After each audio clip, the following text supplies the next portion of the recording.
አሁን ከምናያቸው ዩቲዩበሮች የዘመናችን ጀግና ዩቲዩበሮች እነማን ናቸው ለእናንተ? አሰላሙ አለይኩም ወራህመቱላሂ ወበረካቱሁ። ውድና የተከበራችሁ የቻናሌ ቤተሰቦች እንኳን ደህና መጣችሁ። አሁን ካሉ ዩቲዩበሮች በጣም ጀግና ዩቲዩበሮች ለኔ ልዑልና ዘላለም ናቸው። ልዑልና ዘላለምን አብዛኞቻችን እናውቃቸዋለን፣ ዩቲዩብ ላይ ነው የምናውቃቸው። ብዙም ተከታይ የላቸውም። አሁን ላይ ትንሽ የተወሰነ ሰው ያያቸዋል እንጂ በሌሎች ዩቲዩበሮች አኳያ ስናይ ብዙ እይታ የላቸውም። ከሚሰሩት ስራ አንፃር ስናይ ብዙ እይታ የላቸውም። ቢሆንም ግን እኛ ሰብስክራይብ ላይክ እናድርጋቸውና እናበረታታቸው። ስንቶችን ዩቲዩበሮች የምናበረታታው የሚሞጫሞጩትን የሚላላሱትን በየአደባባዩ ያልተገባ ስነ ምግባር የሚያደርጉትን ሰዎች እየተመለከትን አይደለ? እነዚህ ግን በጣም ጎበዝ ዩቲዩበሮች ናቸው። እናበረታታቸው፣ ሰብስክራይብ ላይክ እያደረግን ማለት ነው። ያው ክፍያው እንግዲህ ሰብስክራይብ ላይክ በማድረግ ነው እንጂ ለነሱ የምናግዛቸው ሌላ የምናግዛቸው ነገር የለንም። በጣም ጎበዝ ዩቲዩበሮች ናቸው። ጀግና የሚለው ቃል ራሱ ያንሳል። ፊደሎቹ ራሱ ስንፍ ይላሉ። ጀግና የሚለው ቃል ለነሱ ሲሆን ማለት ነው። ከዛም በላይ ምን አለ ቃል ቢኖር ብንጠቀም ነው ያልኩት። ህይወታቸውን አስይዘው ለሰው ልጅ ብለው አስቡት እንግዲህ ኢትዮጵያ ውስጥ የማይሰራ ወንጀል በደል የለም። እኛ እኮ የኢትዮጵያ ህዝብ አማኝ ነው፣ ደግ ህዝብ ነው፣ ሩህሩህ ህዝብ ነው ብለን ነው ያደግነውም የኖርነውም የምናውቀውም። ግን ደግሞ ከዛ በላይ ጨካኝ ሰው አለ። አሁን የመስፍንን ታሪክ የምታውቁ ልጆች ዘላለምንና ልዑልን ከመጀመሪያ ጀምራችሁ ታሪኩን ካያችሁት መስፍን የሚባል ሰውዬ ጨካኝ ነው። በጣም ጨካኝ የሆነ ሰው ነው። የሁለት ወጣቶች ህይወት ያመሰቃቀለ መጀመሪያ፣ ከዛ በኋላ ግን በስሩ በጣም ብዙ ወጣቶችን ወንጀል የሚያሰራ የገደለ ከታሪኩ እንዳየነው አሰቃቂ ነገር ያደረገ ሰው ነው።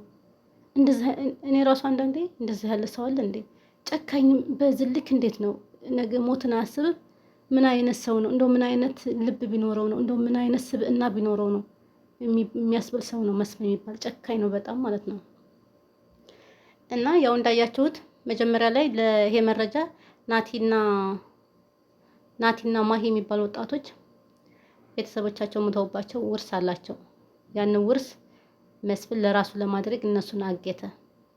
ካገተ በኋላ ያኔ የነሱን የገንዘብ ምንጭ መስፍን በራሱ ለማድረግ ነው እንደዛ ያገታቸው። ይሄ ጥቆማ ደረሰውና ልዑል እነሱን ጉዳይ ይዞ ሲያጣራ በመስፍን ሰዎች ታግቶ አይታችኋል። በጣም አሰቃይተውታል፣ አስርበውታል፣ አስጠምተውታል፣ ደብድበውታል። ልዑልን አይታችኋል። በጣም ታሞ ነበር። ከዛንን ዘላለም ይሄን ጉዳይ ይዞ ልዑልን ሲፈልግ ዘላለምም ይሄን ጉዳይ ተቀላቀለው ማለት ነው።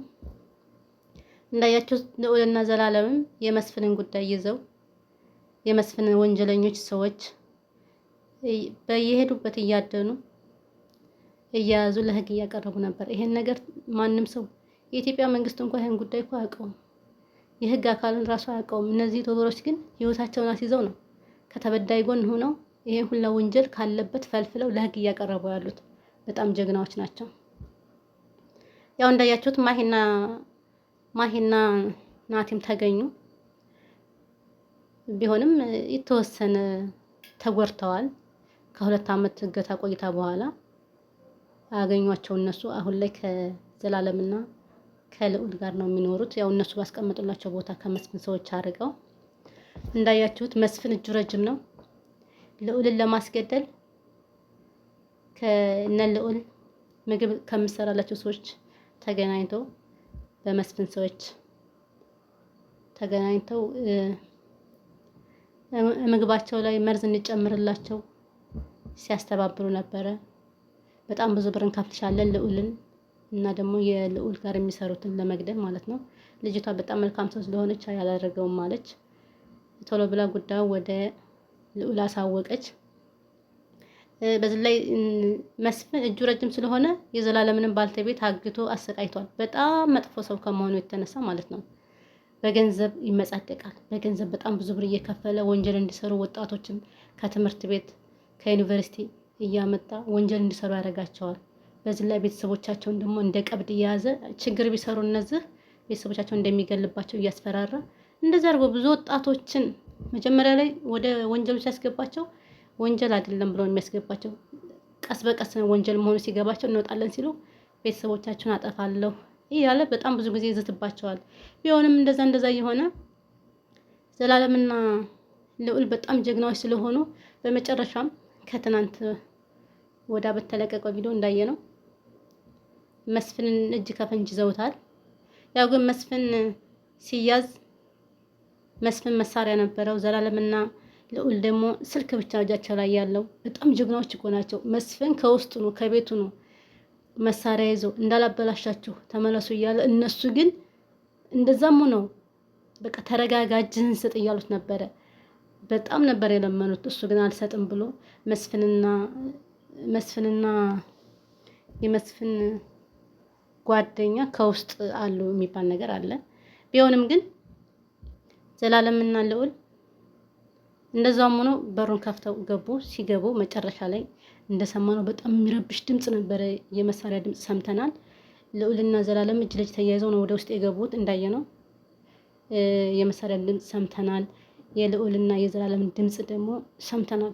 በጣም እኔ ለጆሮ የሚረብሽ ድምጽ ሰምተናል። መጨረሻው ምን እንደሆነም አላየንም። ብቻ እንደው እነሱ ከተበዳይ ጎን ናቸው። ለተበዳይ ነው ይሄን ሁላ መስዋዕት የሚከፍሉት የእውነት ምንም ነገር እንዳያደርስባቸው። እኔ በጣም ነው የተረበሽኩት። እንደው አንድ ነገር እንዳይሆኑ የእውነት ይሄ መስፍን የሚባል ሰውዬ በጣም ጨካኝ ስለሆነ ወይ ልዑልን ወይ ዘላለም መቷቸው ይሆን በዛ የሰማነው የመሳሪያ ድምጽ መቼም እንጃ እንዴት እንደሆነ አይታችሁ እንደሆነ ዘላለምና ልዑል ጋር የሄዱት ልጆች አልገቡም። ወደኋላ ቆመው ነበር ፈርተው። እነሱ ግን ምንም ነገር መሳሪያ የያዘው ሰው ጋራ ፊት ለፊት ነበር የተጋፈጡት። ይሄን ለምን መሰላችሁ?